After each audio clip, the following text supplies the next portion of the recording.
Ah, olha ele aí! Boa noite, Paulo. Beleza? Chegar aqui pela Beleza, meu. conexão é melhor. Beleza, fica à vontade. Conta aí. Beleza? Então, te apresentando formalmente agora, a gente está ao vivo aqui com o produtor musical Paulo André Pires, produtor musical e idealizador do Festival Abril pro Rock, um dos maiores festivais de música pop da América Latina e que tem uma vasta experiência aqui em Pernambuco. Já foi empresário de Chico Sainz Nação Zumbi, foi empresário do Devotos, não é isso, Paulo? Isso. Beleza. A gente já está com algumas perguntas aqui, mas eu queria começar com uma coisa que, inclusive, uma galera que está aqui na live já entrou perguntando isso. Esse ano, né, foi por conta da pandemia aí do novo coronavírus, foi a primeira vez que o Abril pro Rock, né, teve que passar por essa situação aí de ser adiado, né, de não acontecer na data que estava planejado no início. Queria saber para você, assim, queria que você contasse como é que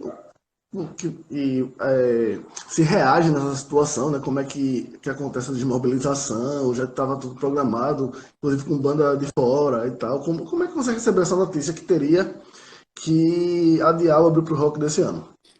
Eu já sabia, cara, logo depois do carnaval, quando começou a se falar sobre isso e quando começou o primeiro casal brasileiro que tinha chegado da Itália na mídia e a velocidade com que aquilo se espalhava, no fundo eu sabia que não ia ter não só o Abril pro Rock, como vários outros festivais, né? E foi uma coisa mundial que não se discute. Para mim foi o Abril mais estranho da minha vida adulta, né? Porque há 27 anos que o Abril é um momento intenso, digamos assim, da minha vida, de vários momentos, mas é triste a situação, é bem, especialmente triste com a cultura, né? Já não basta o governo que a gente está vivendo, mas a cultura é bem sacrificada nessa hora. E aí, assim, é esperar agora ou você ainda mantém alguma rotina de trabalho assim para quando tudo normalizar já voltar com tudo? Cara, é esperar, não tem como saber se a gente vai conseguir fazer ainda esse ano, se a gente só vai conseguir fazer no ano que vem. Depende também das bandas, né, poderem tocar por aqui. Realmente é uma hora que a gente só pode esperar para ver. O Brasil tem uma concentração natural de festivais no segundo semestre. Eles acontecem entre setembro, finalizando em dezembro com a Sim São Paulo, né, os festivais e as conferências de música. Tem uma concentração bem grande. E aí eu não sei também se nessa época já vai poder ter aglomeração, né? Se essa época já vai estar liberado. O que eu tenho visto, na verdade, cara, para essa música independente que transita nos festivais, essa música nova, os novos artistas que não têm potencial de público pagante ainda, eu já venho assistindo essa galera em lugares pequenos, né? Aqui no Recife seria a Casa Astral, o Terra Café, vários espaços que as bandas tocam para 50, 60 pessoas e que eu acho que é o futuro. Uma vez voltando do South by Southwest, a única vez que eu fui, né, nessa conferência que também foi cancelada, que é sempre em março, e por ser perto do Abril pro Rock, mas em 2012, voltando dela, eu vim conversando com o senhor do meu lado no voo e ele morava em Seattle. E ele tinha ido para South by Southwest tipo, né, para ver a movimentação, e ele fazia parte de uma cadeia de pessoas que recebiam o que eles chamam de singer-songwriters na sala de casa. E ele já tinha uma gama de pessoas, né, com a internet, que ele avisava, olha, nessa sexta-feira na minha casa vai ter tal cantor, tal cantora de tal cidade se apresentando e é uma colaboração voluntária. E claro que, principalmente nos Estados Unidos, uma galera que dá gorjeta é obrigatório lá praticamente, no final todo mundo vai pagar uma grana. Então, o que eu sempre digo para as bandas é o seguinte, os festivais independentes, eles são... Uma coisa é você tocar numa cidade, num lugar pequeno, né? Para pouca gente, você está num processo de formação de público. Um festival consegue dar mais visibilidade, mas quando você não tem ou não consegue tocar no festival daquela cidade, eu diria que tocar num lugar pequeno para 50, 60 pessoas, no lugar certo, com as pessoas certas, vai ser muito mais legal do que tocar no Bar da Moda, e eu já vi tanto isso acontecer, que tem 500 pessoas, mas nem 50, nem 10% estão prestando atenção na banda que está tocando, né? Então, às vezes, a galera fica querendo tocar, e eu acho que se isso já vinha acontecendo, essa reconfiguração, agora ela vai ficar maior. E eu prefiro ir ver uma banda com pouca gente, né? A minha experiência nos Estados Unidos, nos clubes, eu consegui ver o Motorhead com 100 pessoas, 150 no máximo, num clube em Santa Clara, na Califórnia, em 87. Né? Eu achava que o Motorhead ia tocar numa arena, mas aquela era a realidade. Nesse mesmo clube eu vi o Stray Cats tocando. Então, ali eu percebi como funcionava a música, o tamanho das coisas. E bandas que a gente achava no Brasil que naquele momento tocavam para uma arena, numa cidade. A grande diferença é o seguinte, cara, lá você sai tocando, né? Lá você tem uma cidade a cada 300 quilômetros com um clube legal. E você, se pegar o Recife como exemplo, dos anos 90 para cá, a gente teve aquele um ano de Moristad, né? E agora, talvez de 6 a 8 anos, o Estelita, que a gente pode considerar como um clube da cidade, né? Porque os clubes sempre fomentam as cenas musicais. E eu acho que agora a gente vai partir para um modelo novo, de show para pouca gente e festa para muita gente também, mas deve ter medidas de segurança que vão ser implantadas que a gente não sabe ainda. Ô Paulo, aproveitando aí, já que a gente começou falando dessas mudanças ocasionadas por conta do coronavírus, teve um debate no Twitter que talvez também mude esse conceito de apresentações pela internet, porque a gente viu assim vários artistas famosos do Brasil investindo nisso, claro que a galera tem um suporte ali de patrocínio e tal, mas assim, também teve bandas medianas que fizeram suas lives. Tu acha que a galera meio que despertou assim agora, não logicamente fazer uma carreira de lives, mas manter assim, se manter fazendo lives, isso acarretaria uma forma de alcançar mais público, porque né, tudo é lançado na internet hoje, videoclipe, a própria música e tal, é colocado no YouTube, colocado em plataformas. Mas o show pela internet, tu acha que a galera vai começar a fazer mais? Cara, eu acho que sim. Eu acho que a galera vai se mostrar mais online e está se mostrando para o mundo inteiro, né? Eu sou de uma geração que para você divulgar sua música, sua banda, você tinha que ir nos correios para despachar o material. E você só conseguia fazer isso acordado. E a partir da internet você está se promovendo online ali 24 horas, dormindo ou acordado, a coisa está rolando. Agora, o que eu acho que falta muito para a galera é uma certa criatividade. Porque eu vejo muita gente equivocadamente marcando você, porque vai acontecer alguma coisa. Eu acho que o público ele está a fim de ver alguma coisa verdadeiramente bacana, né? Que seja um bate-papo, por exemplo. Às vezes eu queria ver a galera trocando uma ideia, esses novos artistas, né? Tem a galera do interior, por exemplo, do Coletivo Mangaio, que está fazendo toda quinta-feira, e é um coletivo que faz uma troca incrível ali no Pajeú, de Triunfo, Afogados da Engazeira, São José do Egito, Serra Talhada, e é uma movimentação que não consegue chegar de uma forma, vamos dizer assim, maior aqui no Recife. Essa cena já merecia ter sido recebida melhor no Recife. Então, eu acho que a internet permite mostrar o que está acontecendo nesses lugares, e eu nunca vi tanta coisa acontecendo no Brasil, né? A gente está... É um momento que eu comparo, assim, politicamente a Collor, porque foi exatamente aquele momento da movimentação Mangue, né, de onde vem o Abril para o Rock, mudança de moeda, confisco da poupança. A gente estava vindo de um caos. A grande diferença da galera que estava fazendo naquele momento para a galera que está fazendo hoje é o seguinte: naquele momento, comunidades como o Alto Zé do Pinho, ou como Peixinhos, que tinha a Nação Zumbi, o Viasat, o Lamento Negro, né? O Alto Zé do Pinho, o Faces, o Ataque Suicida, o Terceiro Mundo, Devotos. Ataque Suicida também não? Não, Ataque Suicida era de O peixinho, Ataque né? de Peixinhos. E aí, a diferença é que essa galera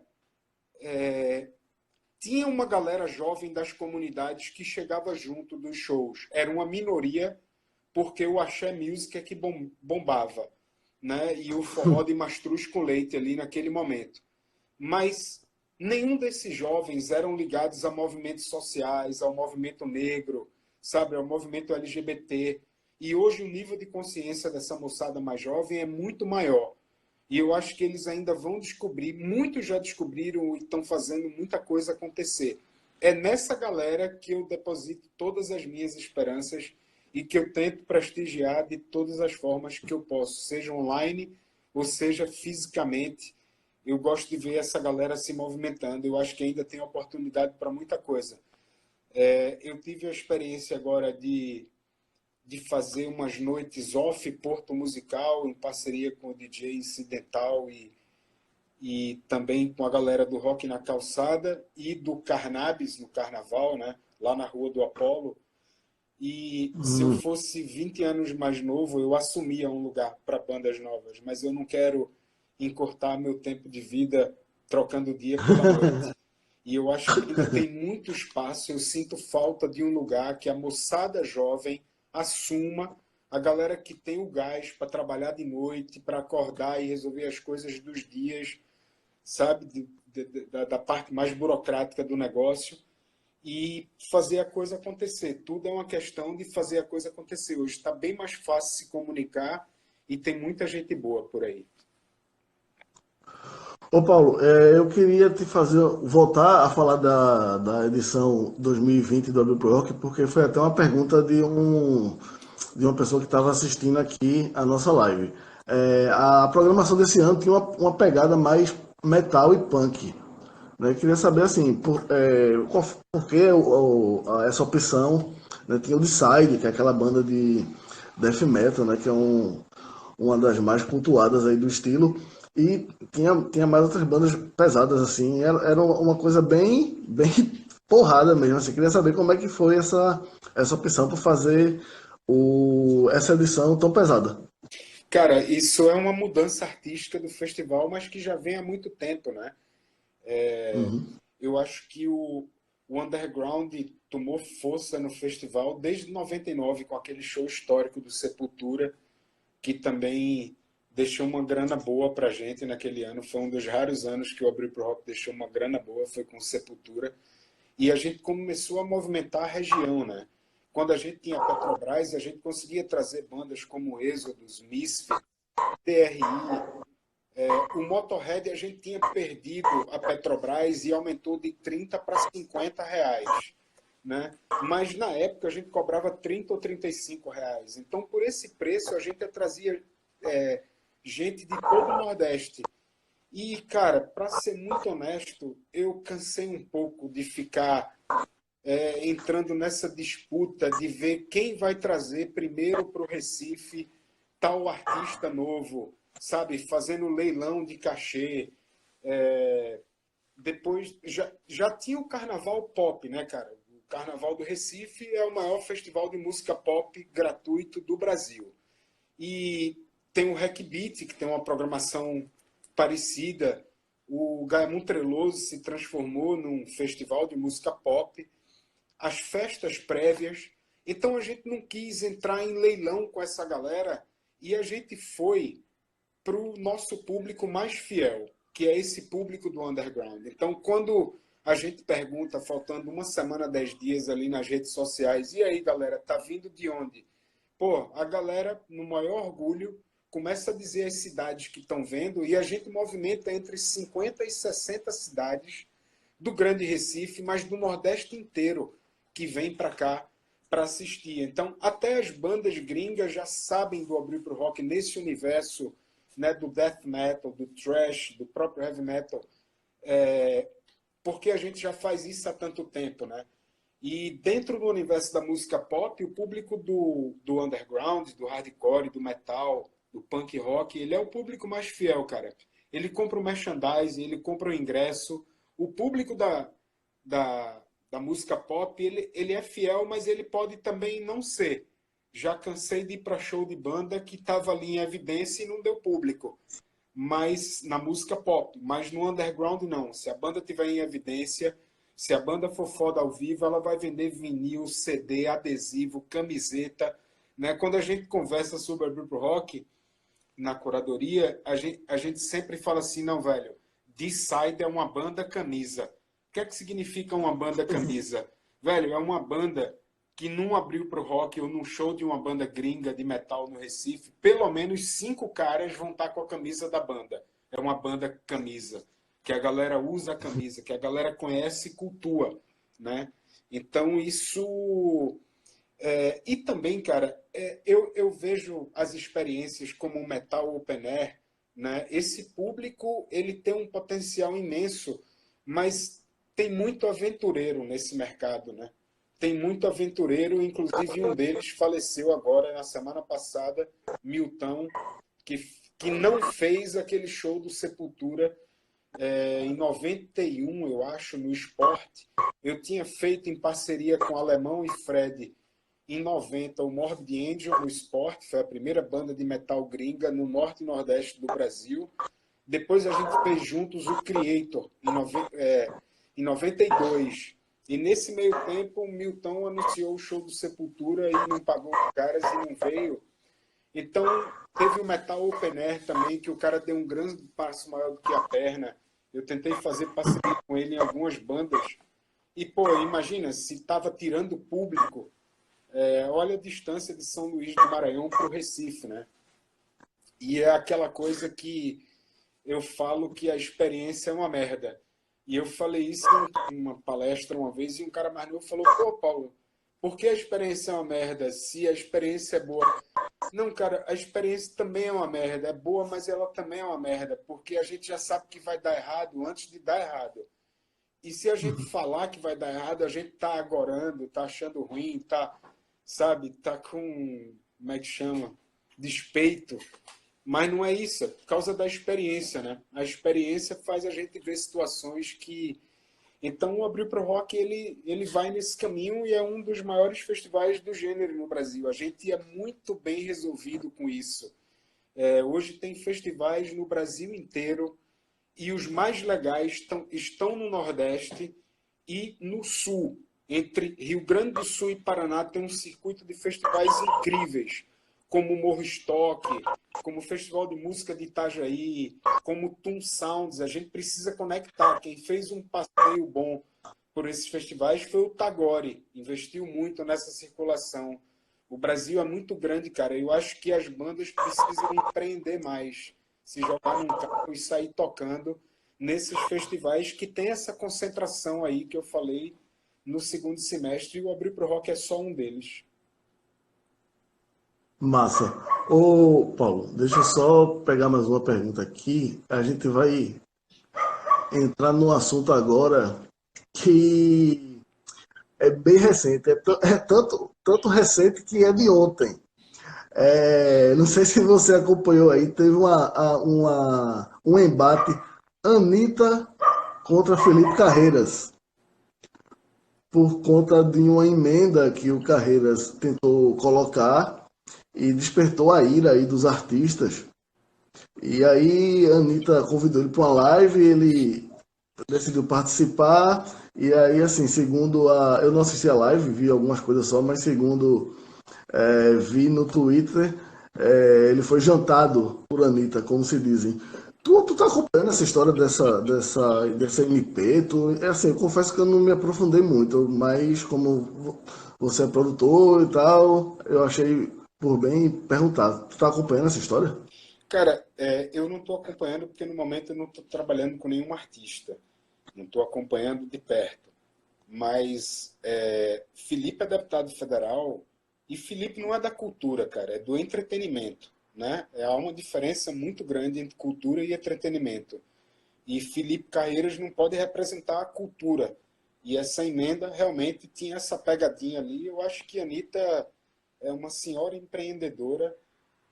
Infelizmente, a gente vive no país do jabá.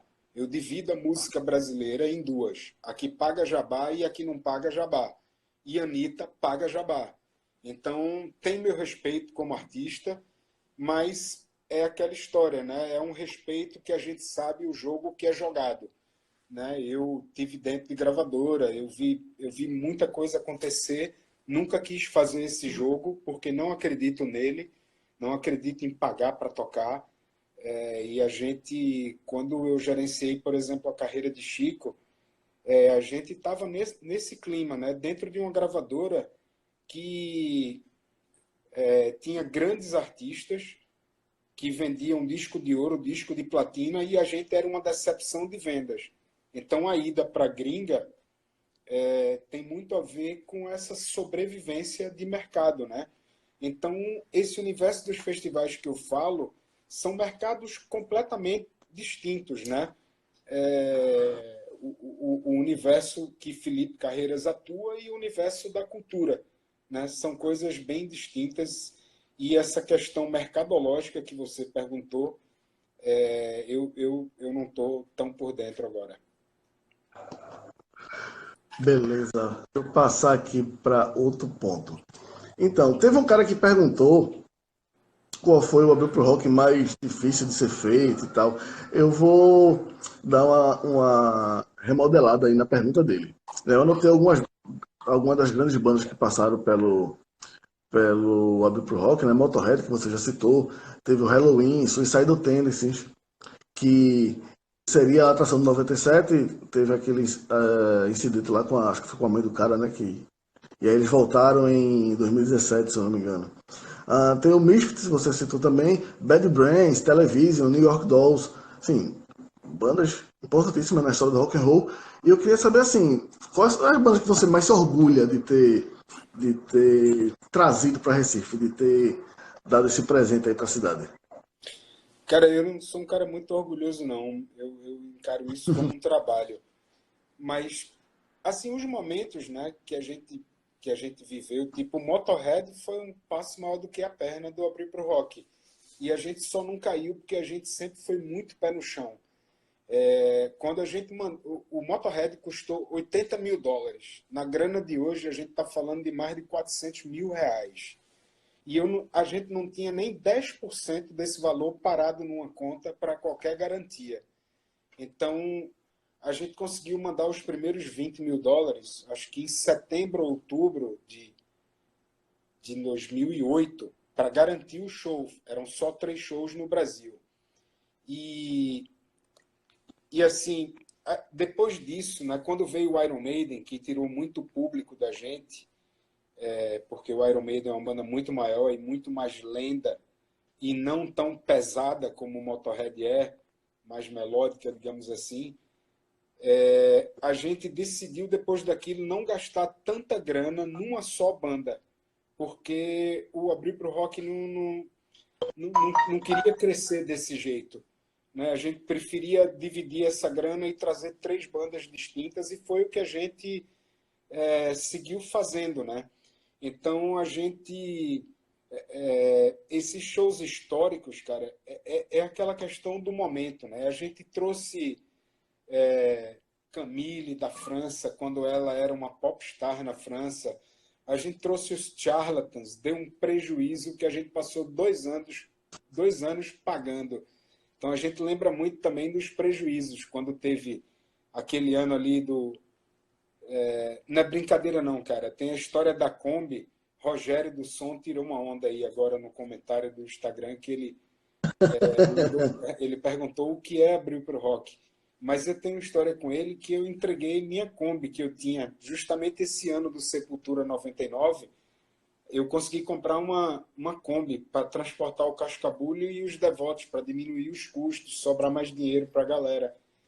E aí, no último dia, ele me pediu a Kombi emprestada para pegar um amplificador na empresa, que tinha queimado um amplificador de um dos palcos. Eu dei a chave e o documento para ele, pedi para ele tirar os adesivos e disse que a Kombi era dele. Aí ele falou, como assim? Eu falei, a gente está tomando um prejuízo tão grande que essa Kombi vai entrar para pagar uma parte dele. E é sua, eu estou falando sério, ela está por 18 mil. Eu acabei de reformá-la, tire os adesivos, que eu não quero ir para os shows que você bota som e ficar vendo ela. Beleza? E ele nunca tirou os adesivos. A Kombi hoje virou quase um ferro velho e eu morro de dor. Né? Não pela grana, porque é assim mesmo. E outra vez eu estava atravessando a rua em São Paulo, eu trabalhava com Cascabulho, tinha deixado outra Kombi que eu tinha na casa da minha irmã, no Prado, num prédio que não tinha porteiro. Levaram a Kombi não tinha seguro. E eu estava atravessando a rua com Cascabulho em São Paulo, indo gravar um programa de TV, que eu não me lembro se era Jô Soares, o ensaio da TV Cultura, tinha show também em São Paulo, e eu atendi o telefone atravessando a rua, e era minha irmã chorando. Eu pensei que ela ia dizer que meu pai ou minha mãe tinha morrido, mas era a minha Kombi que tinha sido roubada da casa dela. Então, a gente aprende a ganhar e a perder nessa vida, e a galera da Abrafim, dos festivais independentes de rock, dizia um slogan que era: quem tá no rock é para se fuder mesmo. Ô Paulo, recentemente passou na televisão aquele documentário Caranguejo Elétrico, né, que você participou e tal, que conta a história de Chico Sainz. Assim, eu nunca tinha visto, vi agora quando passou na TV, e assim, eu achei muito bom, porque ele dá um enfoque muito grande na carreira de Chico Sainz, carreira musical, na formação do Chico Sainz e da galera da Nação Zumbi. E ele toca nos pontos que eu lembro na época, né? Eu lembro de ter lido essas coisas durante a produção dos discos, mas é uma coisa que o grande público não fica sabendo. E aí esse documentário aborda isso. E eu queria saber de tu, assim, você é empresário dos caras na época, quando rolou aquela gravação do Afro Ciberdelia, né? Teve a história lá que o presidente da Sony foi que pediu para gravar Maracatu Atômico. Eu não sabia, ou pelo menos não lembrava dessa situação. Mas aí, nesse documentário, o Marcelo Iuca cita a história dos remixes do Maracatu Atômico que tem nesse disco. Que ele diz que é um negócio que entrou para nada, que ninguém se lembra. E eu me lembro que na época o Sainz ficou puto da vida com esses remixes. Aí, assim, você tem mais algum detalhe dessa história, assim? De onde saiu esse remix? Se Chico era puto mesmo com essa história? Cara, a história vem bem de antes, né? Porque, como eu falei, primeiro lançamento do selo Caos, divisão jovem da Sony Music, foi Gabriel Pensador. Foi um estouro, né? Eu falei que era aquele momento de Collor, então ele tentou emplacar Tô Feliz, Matei o Presidente, não tocou. Hoje foi anunciado que o pernambucano, assessor de Bolsonaro, pegou a Covid, né? Na época, a mãe de Gabriel Pensador era o que esse cara que pegou a Covid, que foi anunciado hoje, foi de Collor. Pois. O filho dela estava fazendo uma música com 19, 20 anos, Gabriel era bem jovem, que não emplacou. Acho que a galera achou radical, Tô Feliz, Matei o Presidente. Ele até relançou ela há uns anos, há pouco tempo. E, enfim, ele estourou, foi com a música do Playboy e da Loura Burra. Estourou de fato. Estourar significa que desde a criancinha até a vovó saca a música de Gabriel. Ouviu na televisão ou ouviu no rádio. O segundo lançamento foi o Skank, vendeu 100 mil cópias do primeiro disco deles. E o terceiro foi Chico Science, Nação Zumbi, que eu acho que no primeiro ano não vendeu nem 10 mil cópias. Para a galera mais jovem entender como é que funcionava, na lógica da loja de discos, de vender discos, né, que você estava numa gravadora para vender disco, uma loja da Aquidisco, por exemplo, que pediu para o vendedor da Sony 10 discos de Gabriel, 10 discos do Skank e 10 discos da Lama ao Caos de Chico Science Nação Zumbi, como eu falei, da namorada e do namorado adolescente, a vovó, a tia, a mãe, o pai, comprava disco do Skank e Gabriel Pensador para dar para os seus respectivos, porque conheciam a banda. Mas Chico Science Nação Zumbi não conhecia, não vendeu. Então, se não vendia, a galera não pedia mais. Não, o Skank e Gabriel vendeu rapidinho. Pô, mas Chico Science demorou a vender, nem pede mais, porque não vendeu. Aí você caía na questão da distribuição. E a banda rodando, fazendo show e chegando nos lugares. No próprio carnaval aqui em Pernambuco, o primeiro que tinha o disco disponível, que foi o de 95, porque o da Lama ao Caos é de abril de 94 e Samba Esquema Nós de setembro de 94, o disco já tinha sumido das lojas e a gente encontrava no carnaval a galera do Brasil todo cobrando que achava que era mais fácil comprar aqui. Então, esse era um problema de distribuição. Como o da Lama ao Caos não tocou, apesar de poucos artistas da música brasileira terem seu primeiro disco lançado no Japão, na Europa e nos Estados Unidos, eu tenho a versão americana, a versão japonesa e a versão europeia do disco, eles queriam saber de vendas no Brasil. E aí, quando a gente estava gravando Afrociberdelia, entre dezembro e janeiro, dezembro de 95 e janeiro de 96, rolou o Hollywood Rock, que foi o penúltimo Hollywood Rock. Para mim, assim, é porque teve aquele com Nirvana, com L7, que foi foda pelo momento daquelas bandas, né? Mas esse outro foi foda também, porque eram 3 dias, Patofu abriu um dia, Raimundos o outro, Chico Science Nação Zumbi o outro, né? The Cure, Supergrass, Page Plant, Smashing Pumpkins. Velho, foi uma programação... The Black Crowes, foi uma programação muito foda. Desculpa. E a Sony correu para aproveitar a evidência do Hollywood Rock, né, da banda no Hollywood Rock, para lançar o single de Afrociberdelia, que era Manguetown, que era uma música da Lostal, que não tinha entrado em Da Lama ao Caos, mas a banda tocava ao vivo. A banda começou a tocar Manguetown logo no início, assim. E foi maturando a música durante muito tempo, assim como o Macô também começou a tocar e foi maturando elas ao vivo. E aí, cara, quando lançou Manguetown, as rádios que não tinham tocado Da Lama ao Caos continuaram não tocando Manguetown. E aí gastou-se aquela grana com um clipe com Gringo Cardia, foi indicado em 5 categorias da MTV, não ganhou nenhuma. Aí depois uma votação da revista Rolling Stone elegeu como um dos melhores, ou o melhor clipe brasileiro de todos os tempos, Manguetown. A gente ficou quase 24 horas num estúdio de audiovisual no Rio de Janeiro, chegamos 9 horas da manhã e saímos 4 horas da manhã do outro dia, gravando o clipe de Manguetown, para correr e lançar. Terminou a gravação, estourou. Eu tenho um fax apagado aqui que eu estou tentando reaver o texto, porque mandaram uma passagem para eu levar um esporro no Rio de Janeiro. Eu saí daqui no primeiro voo de manhã e voltei no último. O motorista da Sony foi me buscar no aeroporto só para eu levar um esporro na Sony a tarde inteira do diretor artístico, porque tinha 80 mil reais para gravar Afrociberdelia e estourou para 120 mil reais e a banda teve que pagar essa diferença. Foi o preço que a banda pagou por escolher se autoproduzir naquele momento, né? Então tinha essa demanda reprimida e a Sony resolveu dar uma geladeira, esperando. E uma das coisas que eles fizeram foi, quando já estava acabando, eu acho que Lúcio já tinha voltado com papeira, né, com cachumba, a Sony sugeriu gravar naquela lógica de tantas bandas que a gente viu, né, tanto brasileiras como gringas, de usarem um single com uma música já conhecida de outro artista, né? Então, eu citaria vários exemplos aqui de muita gente chama de cover, eu chamaria de versão. Apesar de que Maracatu Atômico não era uma música tão conhecida para aquela galera jovem nos anos 90, né? Na voz era de Gilberto, né? Conhecida na voz de Gilberto Gil, de Maltner e Jacobina.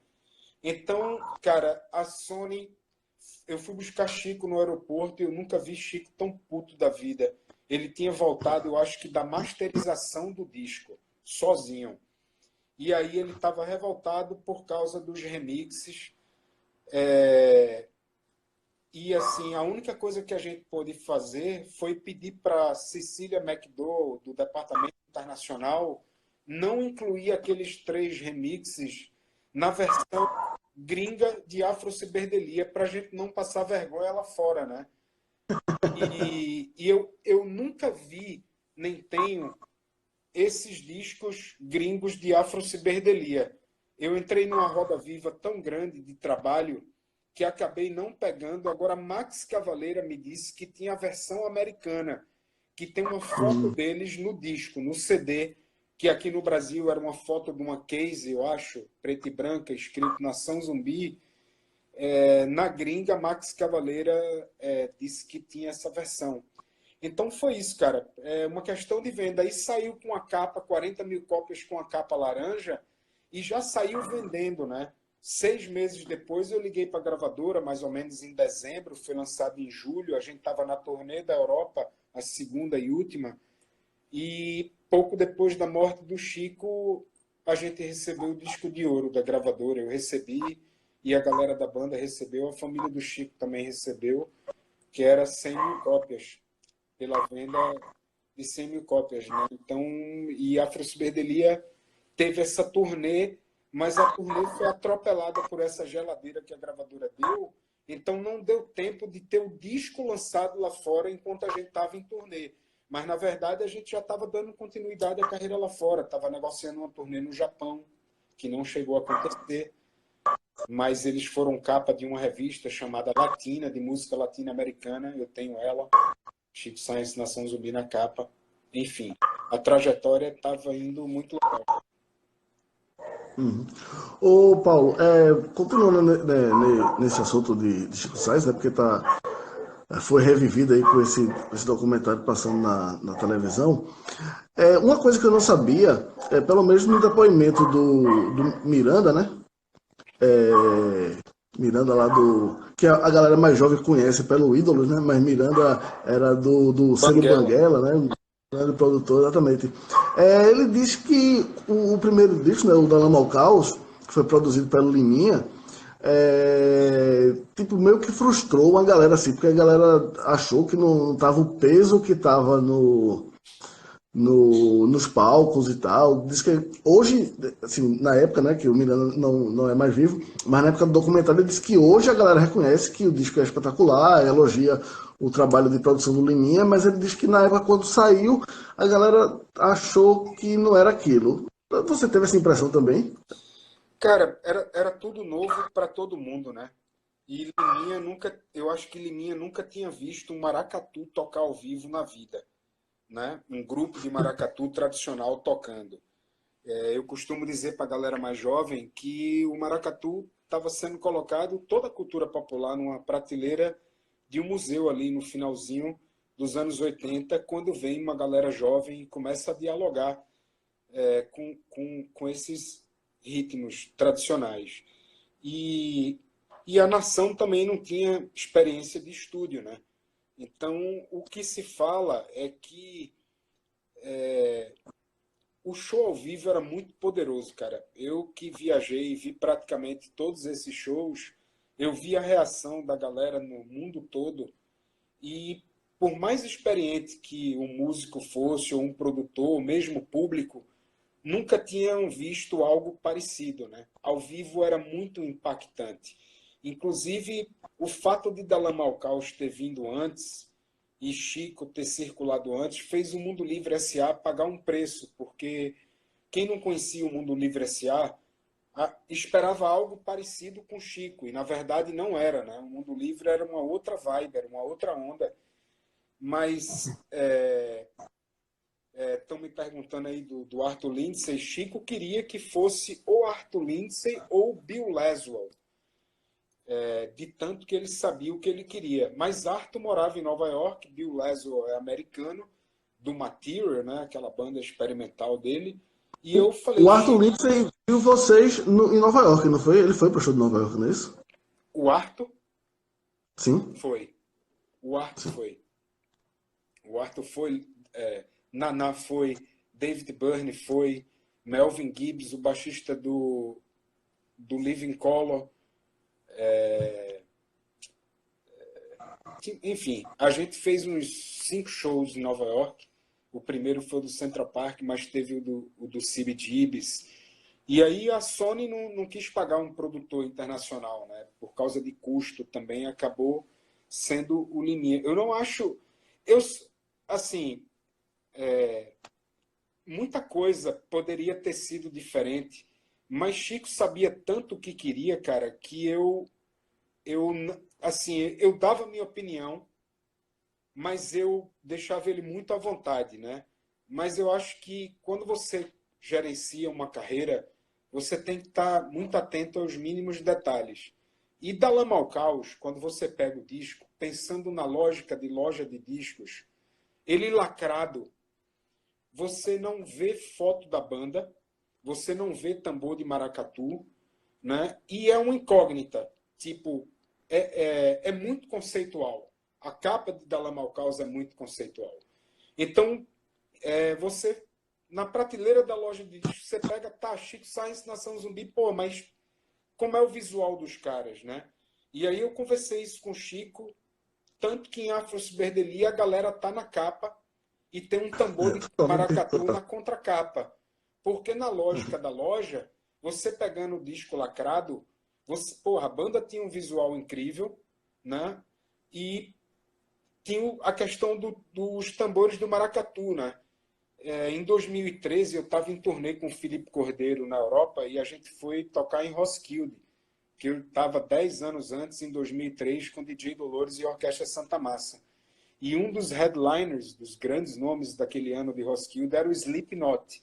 Nunca foi minha onda o Slipknot, mas como a gente estava no festival circulando, a gente viu nesse dia Suicidal Tendencies, Creator, The Savages, um trio de rock de garotas que estava bem em evidência naquele momento.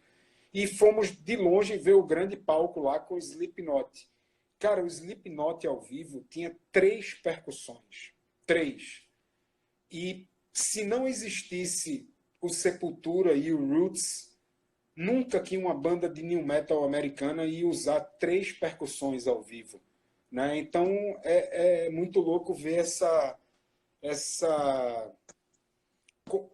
como o Sepultura foi influente, cara. Eu que vivi o thrash metal na área da Bahia, né, ali de perto, conheci a galera, entrevistei várias bandas, você vê o quanto o Roots foi influente, e se os caras tivessem feito mais uns 2 discos juntos, eles são uma grande banda do gênero, né? Mas eles seriam entre as top bandas, assim, quando juntaram aqueles que eles chamam dos 4 grandes, né?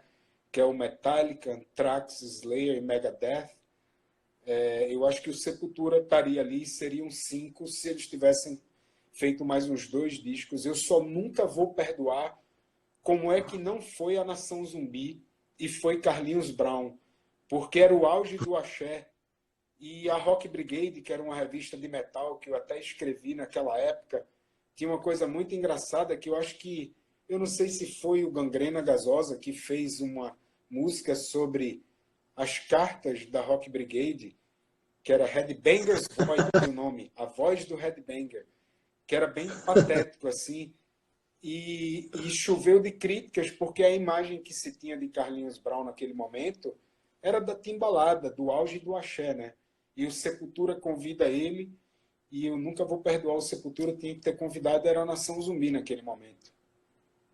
Agora, ô Paulo, eu já vi duas entrevistas do Andreas Kisser, que ele diz que, na verdade, a ideia era fazer com Naná Vasconcelos. E que foi por culpa da MTV, que eles disseram que estavam num evento, e aí a galera da MTV meio que empurrou o Carlos Brau, e eles ficaram com vergonha de dizer não na frente do cara, e acabaram aceitando. Mas eu já vi o Andreas Kisser falando sobre isso. Pois é, cara, eu tive a oportunidade de perguntar ao Max, mas não, né, é complicado eu dizer, pô, Max, por que vocês não chamaram a Nação, né? Até por causa da morte do Chico, o Max me ligou, cara, no funeral, conversou todo espirituoso, chorando. O Max é um cara muito verdadeiro, assim, o Chico chegou a mandar um fax para ele aqui, que eu pedi um dia no escritório, falando assim, cara, manda um fax para o Max, instigando esse elo entre eles, né? Que era a história do Cebosa Soul, porque alma cebosa ninguém entender. Aí cebosa, em inglês, seria Cebosa Soul. Bota a galera para procurar o que é. Aí seria um projeto dos dois, que eu acho que aconteceria, né? Como o Max tinha o Nail Bomb com o ex-genro dele, né? Então eu queria promover essa aproximação. Já tinha rolado um encontro no Video Music Brasil, né? Quando os Paralamas convidaram a galera do Sepultura para tocar percussão com eles, e Chico fez com o Gilberto Gil. No outro dia, no hotel, a gente se falou, trocou ideia. Então, eu sempre quis... Chico me pergunta às vezes, se Chico fosse vivo, estaria fazendo projeto com muita gente do mundo inteiro, por causa da facilidade da internet, porque era um cara muito curioso, muito aberto a fazer, né? E tem os cruzamentos dele, por exemplo, com Gold, né? Que naquele momento as capas das revistas de rap se dividiam entre Gold e Tricky, né? E o Gold, ele fez um remix que era para entrar na coletânea Red Hot and Real, a primeira, que é de 95 para 96, e o Gold, no auge da carreira, lançou um disco duplo, um CD duplo chamado Saturn Returns, que ele incluiu essa faixa e batizou ela de Chico, The Death of a Rockstar. Então, essas inserções do Chico e da Nação no mainstream da música pop, do que estava rolando naquele momento, é incrível, cara. É incrível, assim. A gente conheceu a galera do Ministry, do Young Gods, mas eu acho que foi o passo certo que a gente deu. Ninguém imaginaria que Chico teria tão pouco tempo de vida assim, né? Mas deixou o recado dele. Um dos momentos, assim, cara, mais incríveis, assim, da primeira turnê foi que a gente tocou no Central Park Summer Stage, foi o primeiro show, e como eu falei, a gente ficou uns 10 dias, fez mais uns 4 shows. E a gente passava o dia rodando em Nova York, batendo perna, né? Indo conhecer. Eu já tinha ido lá em 88, quando eu morava, mas era a primeira vez de todo mundo. E, cara, 3 vezes em Nova York, o Chico andava na rua com o mesmo óculos quadradinho escuro que ele tinha se apresentado no palco do Summer Stage. E aí, 3 vezes na rua, eu vi a galera cruzar a gente e olhar para ele e dizer: "Hey, man, nice show. Hey, man, I saw you at Summer Stage." E eu virar para ele e dizer: "Velho, estás famoso mundialmente. A galera está te reconhecendo na rua em Nova York." E era uma coisa espontânea, né? De estar no lugar certo, na hora certa. Muito em cima dessa história de correr dessa realidade brasileira. De não tocar na rádio, de ser ignorado pela rádio. Né? Então, a galera que não viveu esse tempo acha que Chico vivo era... Chico e a Nação, próprio Mangue, era muito maior do que na realidade era. E o que era grande era o Axé Music, né, cara? Isso é que era gigante aqui. Paulo, deixa eu só te interromper, porque eu tô com medo que a gente caia aqui, ó. Já apareceu aqui, a gente só tem 30 segundos. Velho, eu queria te agradecer demais, muitas histórias massa.